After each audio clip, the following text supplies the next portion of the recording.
This is the West Virginia Capitol Report. Funding for the West Virginia Capitol Report is brought to you by Mark A. Hunt and Associates and by the AFL-CIO of West Virginia.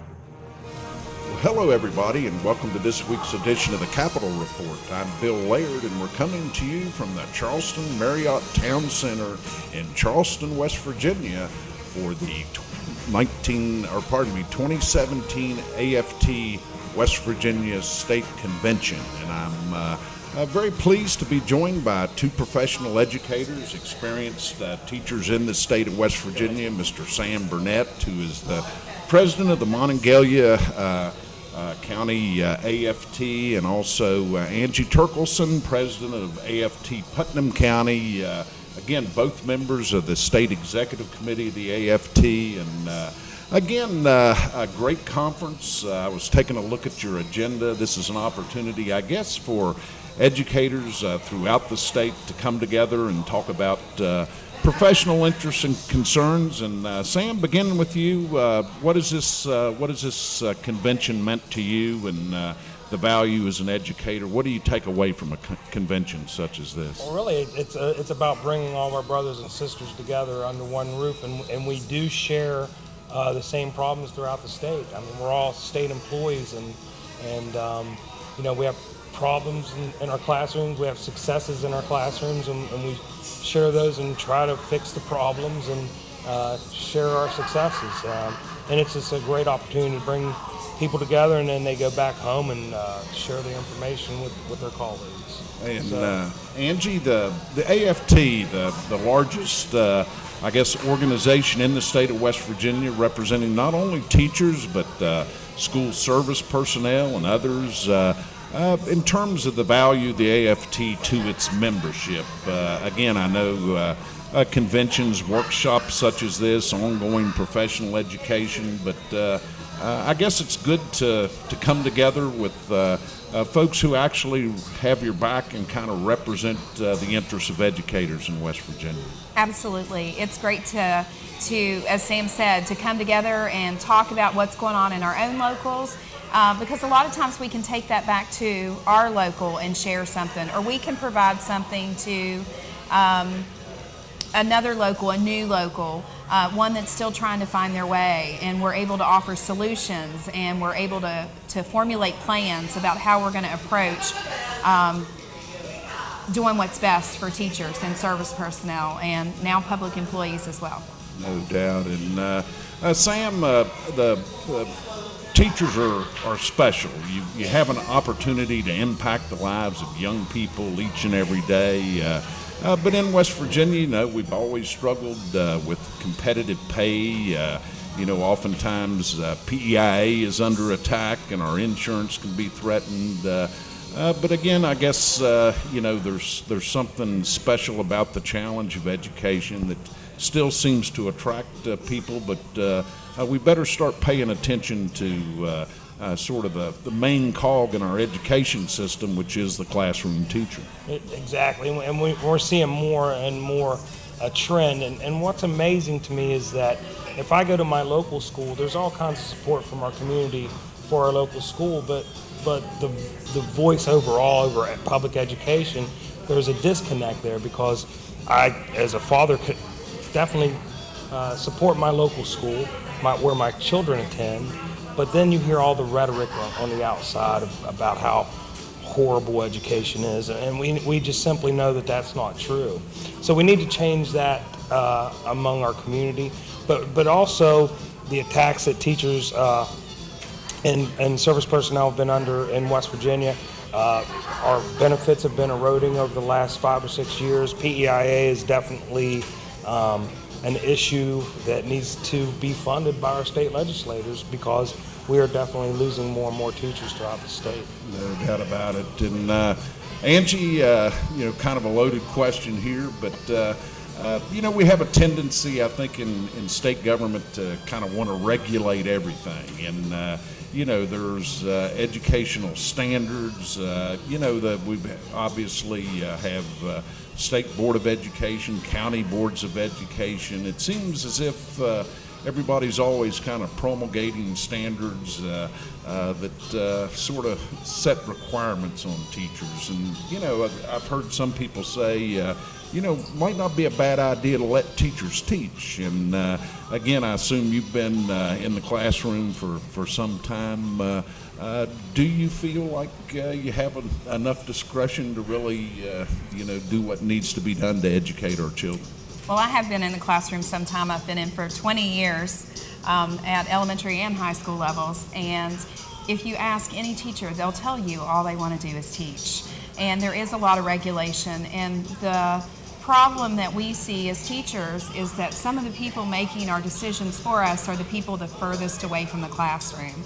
And part of our job at AFT is to make sure that our voice is heard with the legislators, but we need all of our teachers to come together to make that voice heard as well, because we are building tomorrow's future, and classroom teachers really do want to teach. They care about the students of West Virginia, and we want what's best for them, and we know what's best for them. We see them every day for 8 hours. Absolutely. Well, very well said. And we had the opportunity to do a few interviews here today, talk to some other educators in attendance at this convention. So if y'all don't mind sticking around for a few minutes, we'll go ahead and do that. So, but in the meantime, we're going to go ahead and take a quick break and be right back to the Capitol Report. So stay with us, everybody. This is the West Virginia Capitol Report. Funding for the West Virginia Capitol Report is brought to you by Mark A. Hunt and Associates and by the AFL-CIO of West Virginia. Hi everybody, I'm Tom McGee. It's dangerous out there. If you get hurt, shift the odds in your favor. Call Mark Hunt to get your just compensation and compensation for your injury. And if you have any criminal charge or if you get a DUI, be sure to call me at 304-642-6160. The law firm of Mark Hunt and Associates, specializing in personal injury, DUI, and criminal defense. 304-344-1800. Dan Hill Construction Company in Glen Ferris has over 33 years of local service. With county, state, and federal and church construction experience, we can design and build any type of project that will suit your needs. Once you select us for your project, we'll supply all the tools, labor, equipment, and materials to complete your project on budget and on time. We're a zero drugs tolerance company with an excellent safety record as a bonded and insured commercial contractor, with an outstanding relationship and payment record reputation with all of our subcontractors and suppliers. References available upon request. We are Dan Hill Construction Company, 9033 Midland Trail, Glen Ferris, West Virginia. 304-632-1600, license number WV001196, rated in the best top 50 government contractors in West Virginia.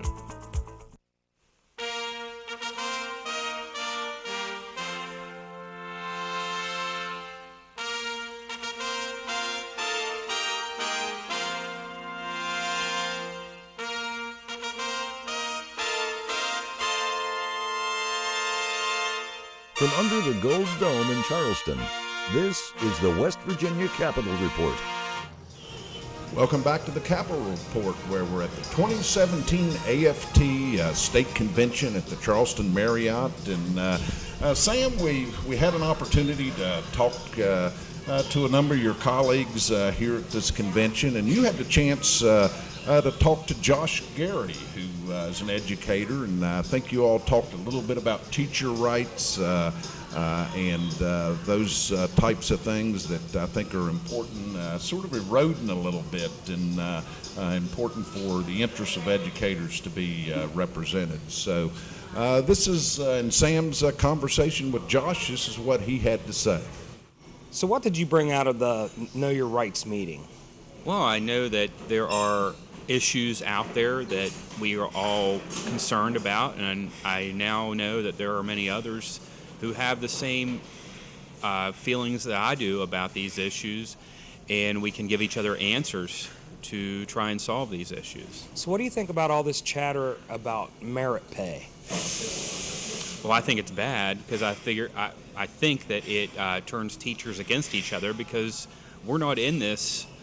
We didn't all enter this field to be paid well. We just want to be compensated adequately, and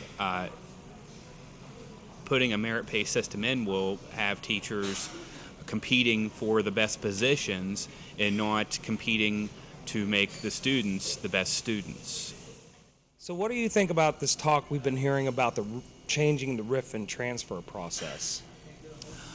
This chatter's been around for a while. Administrators just want to be able to RIF the people they want to RIF and not have to go through seniority. But honestly, if I've put in 10 years and the next person down the list has put in 8 years, if we've both had good evaluations, what is the reasoning to get rid of me over that person? If the principal would say, well, I feel they've done a better job, well then, if I've done a bad job, you should have given me a bad evaluation. But principals won't take the time to do that, and that's what they're paid to do. But unfortunately, they make excuses saying it's the system. And they don't look in the mirror and say, well, maybe we need to do a better job of looking to our teachers and helping our teachers and being an educational leader. They just want to blame the system and say, well, I can't do anything about it. From this convention, what will you take home with you?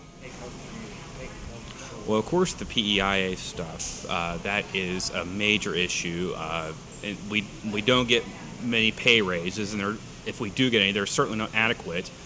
But now we're losing benefits. We're not just hearing about losing seniority or hearing about losing other rights that we've achieved over the years. Now they're coming after benefits that have been given to us over the years in place of pay raises. And a lot of teachers stay in West Virginia because the benefits were good. Yeah, I didn't get a pay raise, but I have good insurance. Well, that's not the issue anymore, or that's not the case anymore. And with PEIA taking more and more away from us, and we're having to pay more and more, it's getting ridiculous. And there has to be a place where we just say, look, we can't do this anymore. And coming to this convention and hearing this from everybody else, it's like, hey, okay, we agree on this. We all need to band together and say, stop it. We're not going to take this. Pretty interesting perspective there, Sam. I think Josh Gary, clearly understands that it's important for you always to be concerned about, what rights you have as an educator. Exactly, and being he's a little younger, he's starting to see, and it becomes even more passionate as we bring the message among our members, and that's what we're here to do.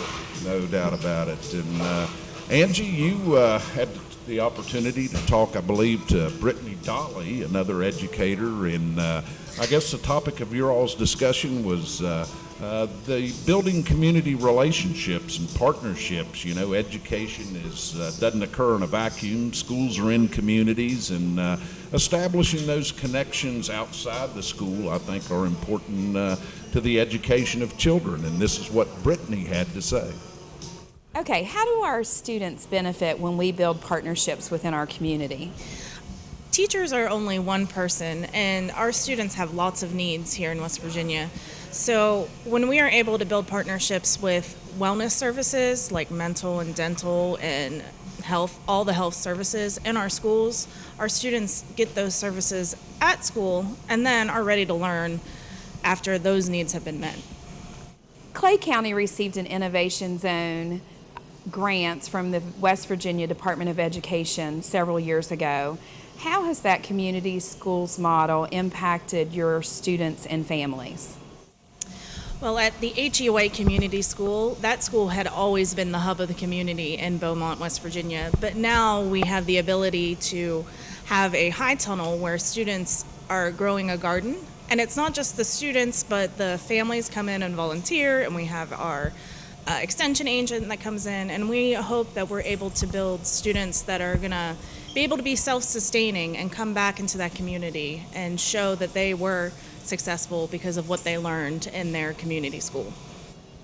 If a public school or union wanted to reach out and build a coalition within their communities, where would they start? First, they have to decide what needs they have, and then they can look inside their community and see if there are already community partners there that could meet those needs. All of our community partners have the same goal of supporting education, so I'm sure they'll be willing to volunteer their time and resources in our schools. So what are some examples of people and partnerships we might build within our community? Who are those people?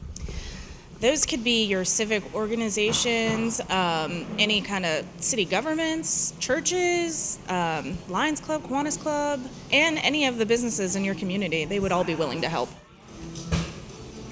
Angie, again, I guess schools are in communities. But I think that people, our communities, want to support our local schools. Absolutely. Our communities are there for us, and we just have to reach out sometimes. It's easier at the elementary level. Kids are young, parents are still really involved. But as we go up through middle and high school, sometimes parents get busy, they work, their kids don't need them as much, but they really do. And the school system needs them too.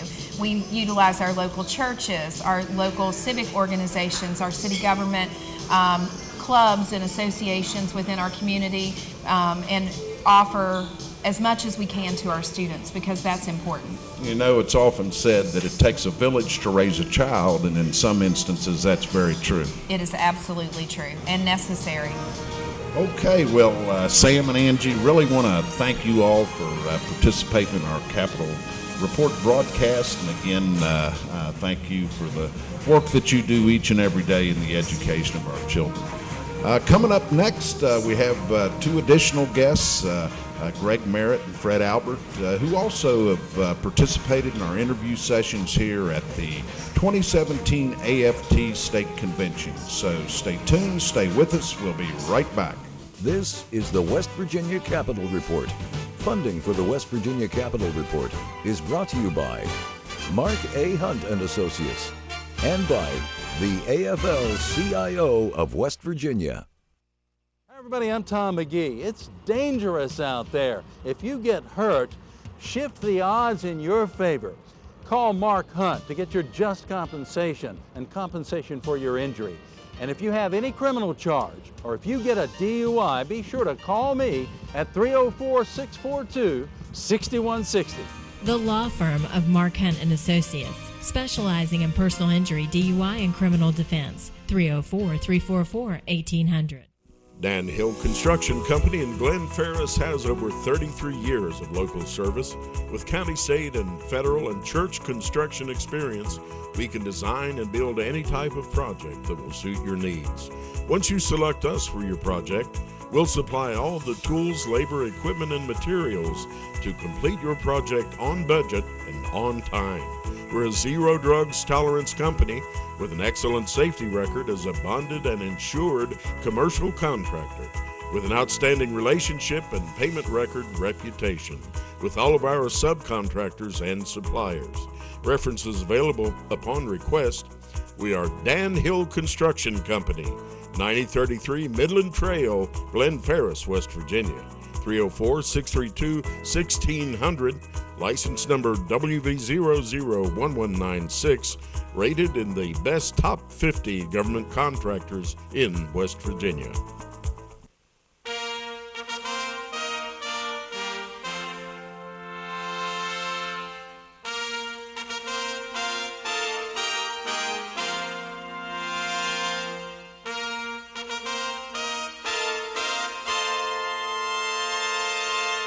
From under the Gold Dome in Charleston, this is the West Virginia Capitol Report. Welcome back to the Capitol Report, where we're coming to you from the 2017 AFT State Convention at the Charleston Marriott. And again, for this segment, we're joined by two additional professional educators, Mr. Greg Merritt, who is the president of AFT in Wood County, and also the secretary, state secretary of the AFT, and also pleased to be joined by Mr. Fred Albert, who is the president of the AFT here in Kanawha County and the state treasurer for the AFT. And gentlemen, welcome to the Capitol Report. Thank you. And again, a great convention. Taking a look at your agenda, looks like a lot of issues reviewed and discussed. The importance of those workshops, that's part of staying current with a lot of issues, I guess, that face educators in the state of West Virginia. Yes, right, absolutely. And I guess you all had the opportunity to talk to some of your colleagues about specific issues and concerns facing educators. And Greg, I guess the positive energy is important. There's just a lot of negativity that kind of tends to be pervasive in the world in which we live, but the importance, I think, of creating that type of a positive environment in our schools, in our communities, that's an important part of education. Absolutely. We believe in AFT, and I believe personally that children will learn best when they feel safe and they feel secure in a classroom, and part of that classroom environment has to be a positive affirmation atmosphere from the teacher. And it is sadly easy to let all of the negative around us impact us and influence us, so we have to work hard at keeping a positive attitude for our students. No doubt about it. And you had the chance, I think, to talk to Jessica Robinson, another educator here attending this conference, and this is what Jessica had to say. Why is it important to stay positive in your job? I think it's really important to stay positive in our jobs, because if you are happy in your job, that directly goes to the kids, and that's what's important. So if we're happy, it makes our kids happy, and then you have learning. And if we want to have a child-centered curriculum and we want our kids to be learning, and you have to stay positive in your job. When a teacher finds himself falling into a negative space, what is a couple of quick things he could do to bring himself back to a positive space? We talked about this a lot in our workshop that we did, and I think for me one of the most important things was the mantras. To have something that you can really just sit back, take a breath, and say to yourself, mine is every cloud has a silver lining, because I always want to try to find the positives in things. And sometimes you just have to sit there and do those things and take a moment, and that's really important to do in your job. How can an entire staff work together to help bring positive energy to the whole school? I think it's really important to do things together as a staff that aren't necessarily always work-related. We talked about some things like a sunshine committee, where you really just uplift each other, whether it's a birthday or anything like that, to really just uplift one another, and have luncheons together. Bowling is some things that people do, and just to keep a positive attitude, stay away from negativity, and make sure that you are uplifting each other all the time. It's easy to not do that. In our workshop, we talked about exchanging positive notes. How can those notes impact teachers in a really good way? Sometimes we don't get a lot of positive feedback as teachers. We go in, we do our jobs, and we hope that we're doing a good job, and you can see the light bulbs going off, but especially from staff to staff, you don't get a lot of positivity sometimes. You don't get feedback. So to get a note that says that, hey, you're doing a good job, or hey, we appreciate what you're doing, it can change not just your day, that could change your whole outlook on your job and on your peers, and that's something that really creates positivity. And again, I guess a lot of things can impact and affect the education of our children, but again, maintaining that positive message can't be underestimated, that's for sure. I agree. Okay, and Fred, again, I think you had an opportunity to also conduct an interview, and in this instance, you had a chance to talk to Melissa Huffman, and the importance of professional conduct. Teachers, sometimes you're in occupations where you're kind of in a glass house. You have to be a little bit careful, not only about your personal conduct and behavior, but how people perceive that in the community. And certainly people's children are important, and teacher conduct is something that you always have to be vigilant about. Absolutely. And as professional educators, we are entrusted with a sacred trust. Teaching children and being with children of all ages, pre-K through 12th grade and beyond, we take that very seriously. And many times I know that teachers get a bad rap, but we are held to a higher standard. What we do on the job and off the job is scrutinized by the public, because when a parent sends a child for you to care for, they expect quality care. You bet. And you had the chance to talk to one of our professional educators here in attendance at the conference, Melissa Huffman, and this is what Melissa had to say. Melissa, what can educators do when it comes to decorum with students and social media? It is our responsibility as teachers to maintain always a high level of professionalism with our students. In addition to that, I think the ability to avoid the appearance of impropriety is the number one thing that we must remember, especially with social media. There are other outlets that we can use with our students other than Facebook, Twitter, those types of accounts that are classroom related, school related only, which are also good ways of communication with our parents, such as Edmodo. Our new program, Schoology, here in Kanawha County is a great way to communicate with parents without getting into the realm of social media with Facebook and Twitter and those types of things. Do you feel somewhat restricted in your classroom when it comes to technology and students recording on their cell phones or electronic devices? Does that restrict your interaction with them? I believe that all teachers, again, we all must maintain a high level of professionalism in our classroom. That being said, everybody has an off day. And I think in some ways that issue is always in the backs of our heads while teaching or going forth with our classroom management techniques. But again, they can also be used as a good tool. If a child forgets its iPad or something's wrong with the technology in the classroom, then we can have the student use that phone, if they have a smartphone, to Google information or to research information that we're using. So it has a good and a bad connotation with it. How should county school boards deal with the issue of alcohol and drug dependence among some of their school employees?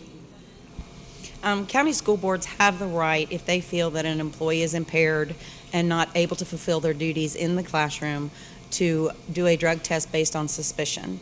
And an employee, I feel, should know what a medication is capable of doing, and if they feel that that medication is impaired, then they need to inform their administrators and deal with it on that level. Again, Fred, it's important, I think, in any profession, that you maintain the integrity of that profession. And certainly, I guess, teachers have a high level of responsibility to maintain, conduct that really can be considered beyond reproach.